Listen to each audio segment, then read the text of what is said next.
오늘 저녁에는 에베소 교회를 향한 바울의 간구라는 제목으로 말씀을 나누려고 합니다. 바울이 에베소 교회를 바라볼 때 이제 여기는 에베소 지역은 아니죠. 근데 자신이 개척하고 섬겼던 이 에베소 교회의 성도들을 생각할 때 바울에게는 에베소 교회가 이렇게 되었으면 좋겠다, 이런 마음의 소원이 있었던 것입니다.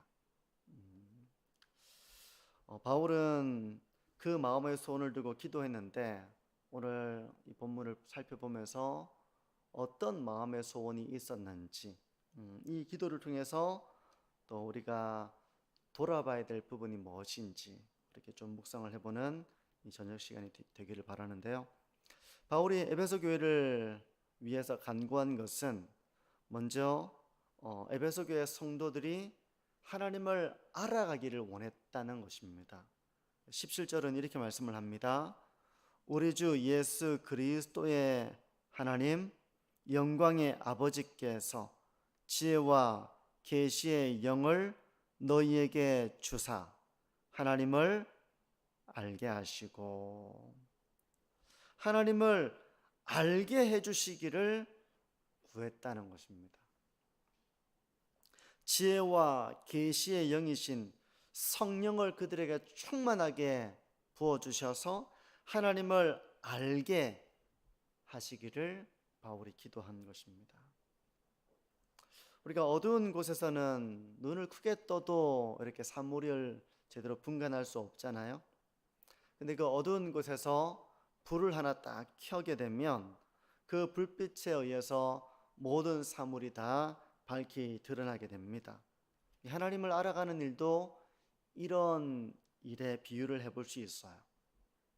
불빛이 없이는 사물을 분간할 수 없는 것처럼 우리가 성령께서 우리의 마음의 눈을 밝혀주지 않으시면 우리는 하나님을 알아가지 못하는 존재인 것입니다. 내 힘으로 하나님을 알아갈 수 없기 때문에 바울은 지혜와 계시의 영을 통해서 이 에베소 교회 성도들이 하나님을 알기를 구한 것입니다.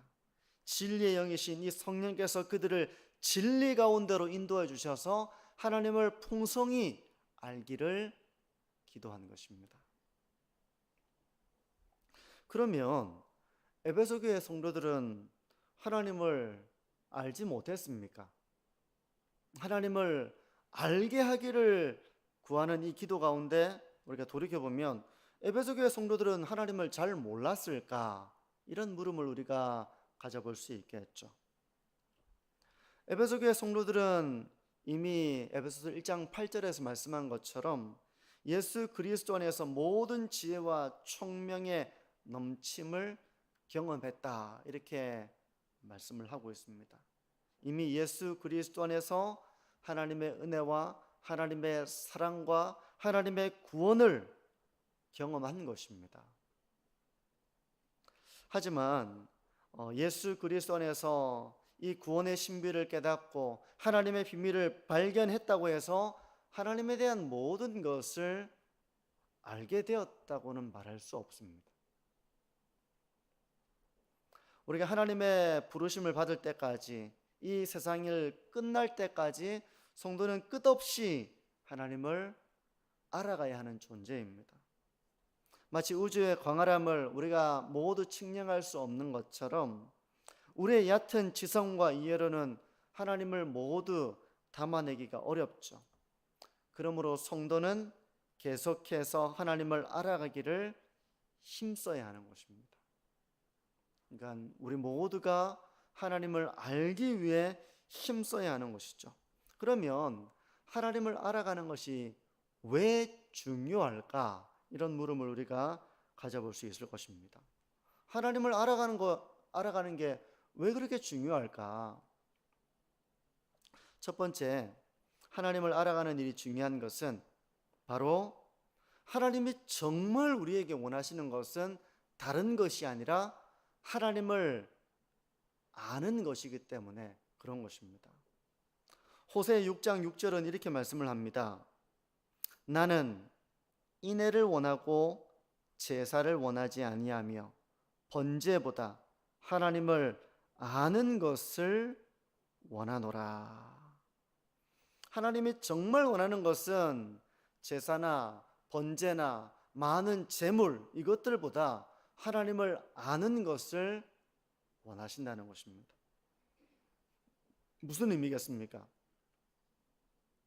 이것은 제사가 필요하지 않다, 제물이 필요하지 않다, 그런 의미는 아닙니다. 하나님을 알지 못한 채 드려지는 제사와 하나님을 알지 못한 채 드려지는 이 제물은 하나님을 아는 것에 비교하자면, 그게 하나님을 알지 못한 채 드린다면 진정한 제사와 또 그런 진정한 의미의 제물이 되기 어렵다는 그런 의미인 것입니다.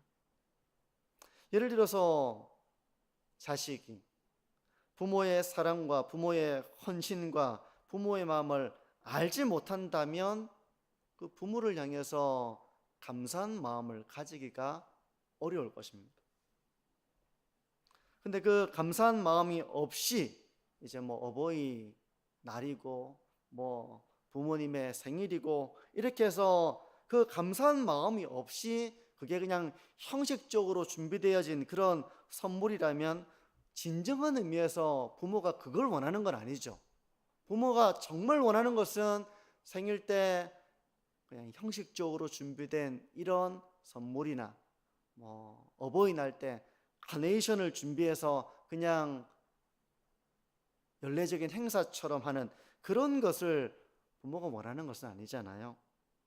마찬가지로 우리가 하나님의 은혜와 하나님의 사랑과 이런 것을 알지 못한 채 드리는 제사와 가지고 오는 이 제물, 여기에는 진정한 의미의 감사와 하나님을 향한 찬양이 담기기가 어려운 것입니다. 그러므로 하나님이 정말 원하시는 것은 제사나 제물이 아니라 하나님을 아는 것이라고 말씀하고 있는 것입니다. 예배를 드리면서 저는 이제 휴대폰을 보고 있는 그런 사람들도 본 적이 있고요. 휴대폰으로 뭐 하는가 봤더니 이렇게 뉴스를 검색해서 읽고 있는 사람도 있고, 예배당에 앉아 있지만 예배를 제대로 드리고 있을까 이렇게 생각이 드는 사람도 있었습니다. 딴 생각을 하고 있는지 자세가 이미 예배자의 자세가 아닌 그런 경우를 볼 때면 왜 저렇게 예배를 드릴까? 왜 예배 시간에 휴대폰을 보고 있고, 왜 예배 시간에 기사를 읽고 있고, 왜 예배 시간에 저런 자세로 예배를 드릴까를 생각해 보면 그 중심에는 뭐가 있는가 하면 하나님을 잘 알지 못하는 그런 가운데 드리는 예배이기 때문에 그렇게 나오는 것입니다. 정말 하나님의 은혜를 경험한 사람이라면 그렇게 예배를 드릴 수 있을까? 하나님의 사랑을 체험한 성도라면 예배 시간에 그렇게 예배를 드릴 수 있을까? 그럴 수 없겠죠. 우리가 정말 하나님을 기쁘시게 해드리려는 자녀가 되려면 다른 그 무엇보다 우리는 먼저 하나님을 알아가야 됩니다. 하나님이 정말 우리에게 원하시는 것은 제사나 제물보다 하나님 아는 것을 원하신다고 말씀하고 있는 것이 바로 그 이유예요. 하나님을 알아가는 일은 참 중요한 것입니다. 하나님은 정말 하나님 알기를 원하시는 것입니다. 그러면 하나님을 알 때 우리에게는 어떤 유익이 있을까? 하나님을 알아가는 것이 우리에게 어떤 영적인 유익이 있을까? 그것이 우리에게 어떤 신앙의 유익을 가져다 줄까? 영적인 유익 한 두 가지 정도 좀 얘기를 해보면요, 우리가 하나님께서 전능하신 우리의 아버지심을 우리가 진정으로 안다면 우리는 염려하지 않고 두려워하지 않고 하나님을 의지할 수 있다는 것입니다. 우리가 인생을 살아가다 보면 낭패에 직면하고 어려운 일을 겪을 때가 있습니다. 그러면 마음이 되게 불안해지죠. 되게 걱정이 됩니다. 신경이 막 쓰입니다. 그리고 그 문제가 내 앞에 정말 큰 문제로 여겨지면서 내 마음의 평안을 잃어버릴 때가 있어요. 이럴 때 하나님을 알지 못하는 사람은 나름대로 그 문제를 풀기 위해서 신경을 씁니다. 안간힘을 쓰기도 하겠죠. 하지만 내가 아무리 고민하고 생각해도 현실의 문제는 잘 해결되지 않을 때 그 사람은 상당한 좌절감을 느끼게 됩니다. 내가 할 수 있는 것이 없구나, 이런 무력감을 느끼기도 하고 절망하기도 합니다. 하지만 하나님께서 전능하신 우리의 아버지심을 아는 성도는 하나님을 그 순간 바라보게 되는 것이죠. 이런 경험을 해보셨을 거예요. 상당히 이제 우리가 동물원 같은 데 가보면 이제 무서운 맹수들도 있잖아요. 근데 우리가 만약에 그 동물원 안에 들어가서 맹수와 같이 있다면 상당히 두려울 것입니다. 하지만 우리가 울타리 바깥에서 그 맹수를 바라보고 있기 때문에 우리는 무서워할 필요가 없는 것이죠. 이처럼 우리가 하나님께서 전능하신 우리의 아버지심을 우리가 정말 믿는다면, 또 그것을 신뢰하게 된다면 우리는 하나님께 우리의 삶을 맡길 수가 있는 것입니다. 성령께서 이런 믿음을 우리에게 주실 때 우리는 두려움에서, 걱정에서 벗어나서 진리 안에 자유를 맛보게 되는 것이죠. 문제는 여전히 있지만 더 이상 그것이 나에게 위협이 되거나 나를 두렵게 하거나 하는 그런 문제가 되지 못하는 것은 내가 바로 성령 안에서 하나님이 어떤 분이신지에 대한 깊은 확신과 신뢰를 가지고 그 진리 가운데서 내가 자유함을 누리기 때문에 더 이상 두려움에, 걱정에 사로잡히지 않는 것입니다. 그러므로 신앙생활을 오래 해도 어려움을 만날 때마다, 위기를 경험할 때마다 만약에 두려워하고 무너지고 좌절한다면 그것은 아직 하나님을 진정으로 알고 하나님을 진정으로 신뢰하는 그런 신앙이라고 말할 수는 없을 것입니다. 성도 여러분, 우리가 이 시간 기억해 보기를 원하는 것은 하나님은 전능하신 우리의 아버지라는 사실을 다시금 우리가 마음에 새기기를 바랍니다. 하나님께서는 천지를 창조하시고 만물을 다스리시는 우리의 아버지십니다. 그 하나님께서 우리의 삶을 지키시고 인도하실 힘과 능력과 지혜가 있는 분이라는 것을 우리는 믿고 신뢰할 때 우리는 두려워하는 대신, 걱정하는 대신 하나님께 나아가 기도할 수 있고 그 하나님의 도우심을 구할 수가 있는 것입니다. 그러므로 우리가 하나님을 참되게 아는 것은 정말 우리가 신앙의 길 가운데 진정한 자유와 용기와 평안과 힘을 누릴 수 있게 하는 귀한 통로가 되는 것입니다. 영적인 유익 두 번째, 우리가 하나님의 거룩하심을 진정으로 안다면 우리는 죄인들의 형통함을 보면서 낙심하지 않게 될 것입니다.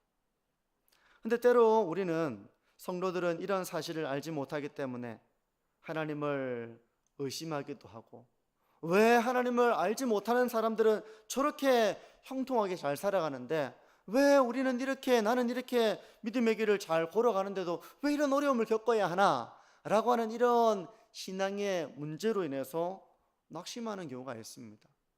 하나님의 거룩하심에 대해서 우리가 의문을 제기하고 있고 의심하기 때문에 그런 것이죠. 시편 73편 1절에서 3절은 이렇게 말씀을 합니다. 하나님이 참으로 이스라엘 중 마음이 정결한 자에게 선을 행하시나 나는 거의 넘어질 뻔하였고 나의 걸음이 미끄러질 뻔하였으니 이는 내가 악인의 형통함을 보고 오만한 자를 질투하였음이로다. 여기 나오는 시인은 악인이 형통하게 사는 것을 보고 그의 신앙이 흔들렸습니다. 그가 기대하는 바는 악인은 형통한 삶을 걸어가는 것이 아니라 악인의 삶은 하나님의 그 악한 삶에 대한 보응이 뒤따라야 되고, 선하게 살아가는 삶 가운데에는 하나님께서 복을 주시고 형통케 하시고 어려움을 없애주셔야 되는데, 시인이 볼 때 현실의 삶이 그렇게 보이지 않은 거예요. 이 시인은 하나님이 정말 의로우시고 거룩하신 하나님이 맞는가에 대한 의문을 가졌던 것입니다. 죄를 지어도 아무런 심판을 받지 않는다면 그러면 누가 선하게 살고자 하겠는가? 반대로 정결하게 살고자 하는데 온갖 고난과 박해와 재난을 겪는다면 누가 정결하게 살고자 하겠는가? 시인이 이 세상을 바라볼 때 시인은 그렇게 느낀 거예요. 하나님은 정말 의롭지 못하시고, 하나님은 거룩하지 못하시고, 하나님이 정말 의로우시고 거룩하시다면 이 세상의 불의를 그대로 이렇게 두어서는 안 되는데 하는 그런 생각을 했던 것입니다. 우리도 이럴 때 있지 않습니까? 내가 신앙생활을 이렇게 했다면 하나님은 나에게 이렇게 어려운 일을 허락하셔서는 안 되는데, 이런 생각을 우리가 시인처럼 할 때가 있을 것입니다. 하나님을 잘 모르는 것이죠. 하나님이 어떤 분인지에 대해서 우리 얕은 지식으로 하나님을 판단하고 있는 것입니다. 이 시인은 그런 참 고민과 절망 가운데에서 하나님께 기도합니다. 하지만 이 시인이 가지고 있는 이 믿음의 태도는 바로 그 가운데에서 기도의 자리를 찾는다는 것이죠. 시편 73편을 읽어보시면 시인이 기도할 때 하나님이 그 가운데 임재하십니다. 그래서 이 시인에게, 이 믿음의 사람에게 하나님께서 뭘 보여주시는가 하면 악인의 종말에 대해서 깨닫게 해주세요. 악인의 종말, 지금은 화려하게 꽃 피어있는 그런 모습일지라도 결국에는 시들어버리는 그 꽃처럼 그 악인의 종말을 보게 해주시는 것입니다. 시인은 비로소 자기의 죄를 깨닫게 됩니다. 자기 마음대로 하나님을 판단하고, 자기 마음대로 하나님을 불평하고, 자기 마음대로 하나님을 향해 원망했던, 하나님 이렇게 하셔야지 그렇게 하시면 안 됩니다 했던, 자신이 하나님을 오히려 가르치려고 했던, 하나님을 옳지 못하다고 했던 이런 자기의 생각과 판단과 하나님에 대해 가졌던 그의 생각들에 대해서 이 시인이 회개하게 되는 것입니다. 하나님을 몰랐던 것이죠. 이 시인은 자기가 보는 경험과 자기가 이해하는 이 세상으로 하나님을 바라볼 때 하나님을 이해할 수가 없었던 것입니다. 하지만 이 시인 하나님을 바르게 알게 되었을 때 그의 모든 의문은 해결이 되었습니다. 하나님을 향한 원망도 사라지고, 오히려 그런 하나님 앞에 자기가 마치 지식이 있는 양 하나님을 함부로 판단하고 하나님께 훈수하고 하나님은 잘못된 것입니다 라고 했던 자기의 어리석음에 대해서 이 시인은 회개하게 되는 것이죠.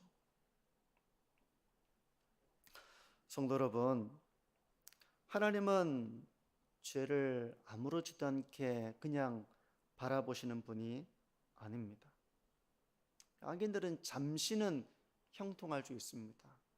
때가 되면 꽃이 환하게 피었다가도 시들어버리는 것처럼 악인의 삶이 잠시 동안은 형통할 수 있습니다. 하지만 그것이 언젠가 시들어버리는 꽃처럼 악인의 종말에는 하나님의 심판이 있다는 것을 성경은 약속하고 있는 것입니다. 하나님을 경외하는 자의 삶은 결국 하나님이 보호하실 것입니다.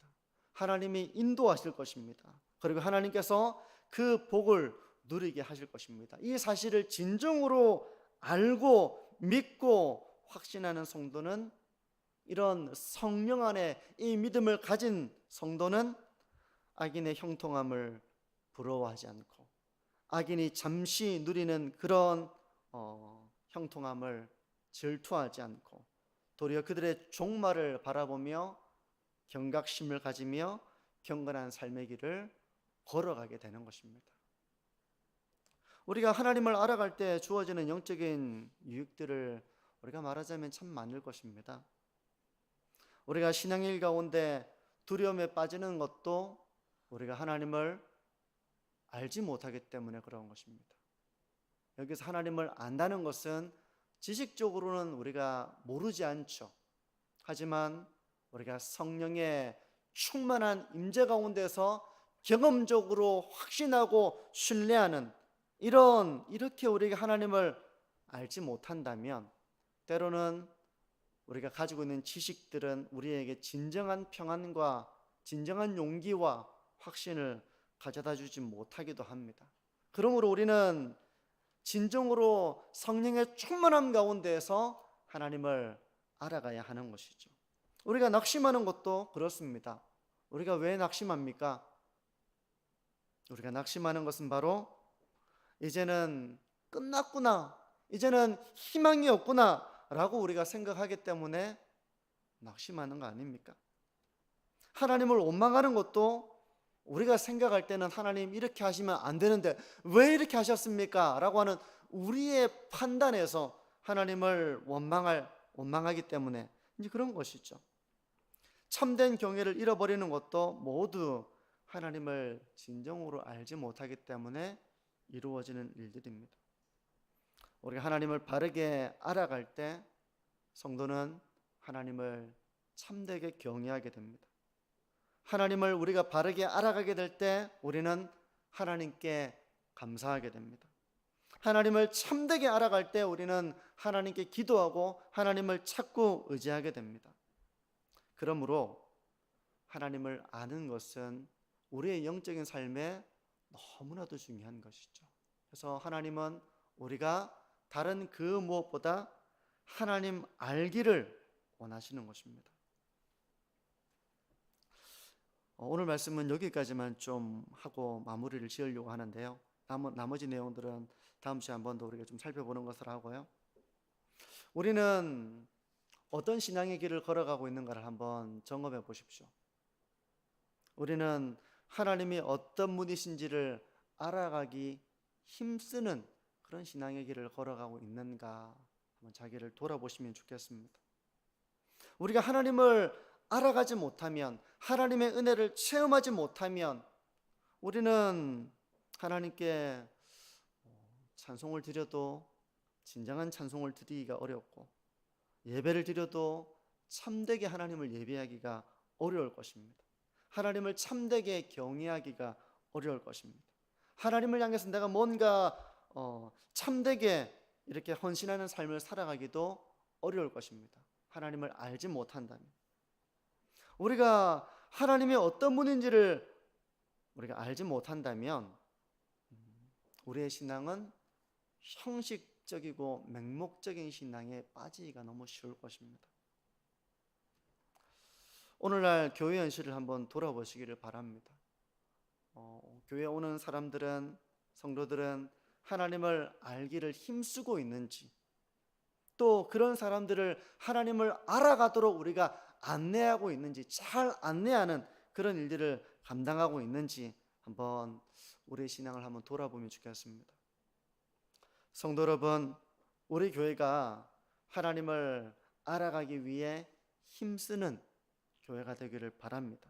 또 누군가 하나님을 알기 위하여, 하나님을 알아가기 위하여 이곳으로 나올 때 우리가 그들을 하나님을 알아가는 일에 나의 삶의 간증과 내가 받은 은혜와 내가 하나님의 은혜 가운데 살아가는 이런 삶들을 나누며 하나님이 어떻게 도우시고 역사하시고 은혜를 베풀어 주셨는지를 알 수 있도록 그렇게 안내하는 그런 교회가 되기를 바랍니다. 성도 여러분, 먼저 우리가 하나님을 알아가기를 힘쓰면서 그 안에서 은혜와 풍성한 복을 누리는 우리 모두의 삶이 되어지기를 바랍니다. 그래서 세상 속에서 요동하지 않고 그리스도의 장성한 분량이 충만한 데까지 성장해 나가는, 하나님을 알아감으로 그런 풍성한 영적인 성숙을 이루어 나가는 그런 우리 만천중앙교회가 되어지기를 바랍니다.